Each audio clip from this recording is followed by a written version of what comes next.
Tapi kalau pada saat itu sudah dimulai langkah awal, menurut saya bisa.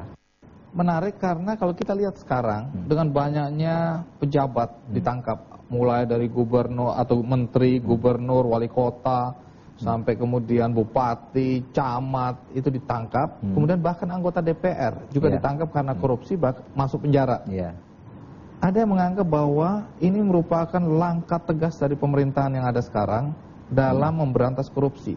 Tapi di lain pihak ada yang melihat bahwa ini bukti bahwa korupsi semakin merajalela. Kalau Anda melihat dari kacamata yang mana? Menurut saya memang langkah tegas dari pemerintah ini ada hasilnya juga. Sehingga saya punya optimisme kalau memang ini kan yang perlu menurut saya ketegasan di tingkat kepemimpinan nasional ya untuk itu. Kemudian di lembaga-lembaga penegak hukum itu harus bersih. Terdiri dari orang yang bersih dan berani.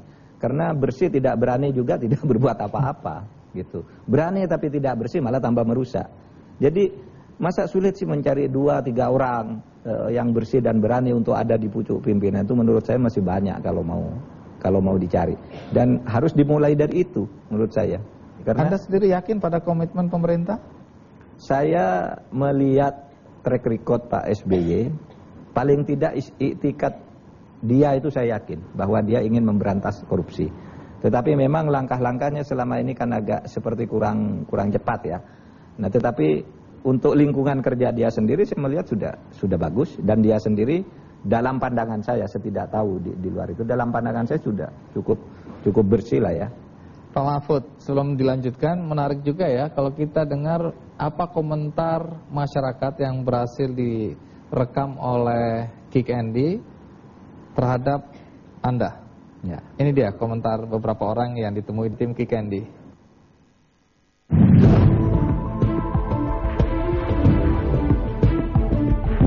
Ciri khas Madura, lugas, tegas, dan jujur.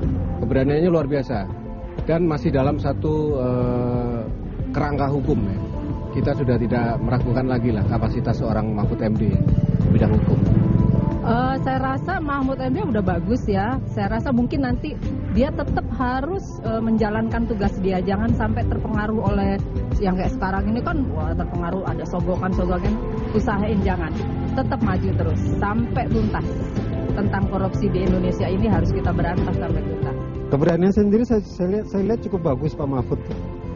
Cukup berani. Terutama dalam menyikapi masalah-masalah kemarin tuh KPK. Bahkan dia pernah menyarankan harusnya jangan nunggu proses hukum, perpu dulu dikeluarin, kan gitu. Saya salut atas perjuangannya, lanjutkan kayak Pak SBY. Kalau untuk MK terus berjuang aja untuk menghakimi keadilan. Ya saya sih terus terang secara pribadi tetap mendukung Mahfud MD ya. Apalagi dengan adanya Mahkamah Konstitusi, saya rasa Mahkamah Konstitusi harus tetap berjalan ya. Karena itu untuk negara kita itu perlu gitu loh. Jangan sampai dibubarkan atau terpengaruh dengan lembaga-lembaga lain atau ditekan oleh oknum-oknum tertentu ya, atau lembaga-lembaga tertentu gitu. Orang-orang seperti Mahfud MD itu diperlukan buat bangsa ini ya, maksudnya keberaniannya dia mengungkapin tentang berkas-berkas korupsi yang berani ya, tapi juga humoris gitu. Karena pas dilihat waktu sidang itu, aku lihat dia tegas tapi masih ada sisi kebapaannya dan juga masih ada sisi humorisnya. Jadi orang yang seperti itu yang kita butuhin di Indonesia gitu. Baik, bijaksana. Kalau untuk di MK saya rasa cukup banyak bawa perubahan.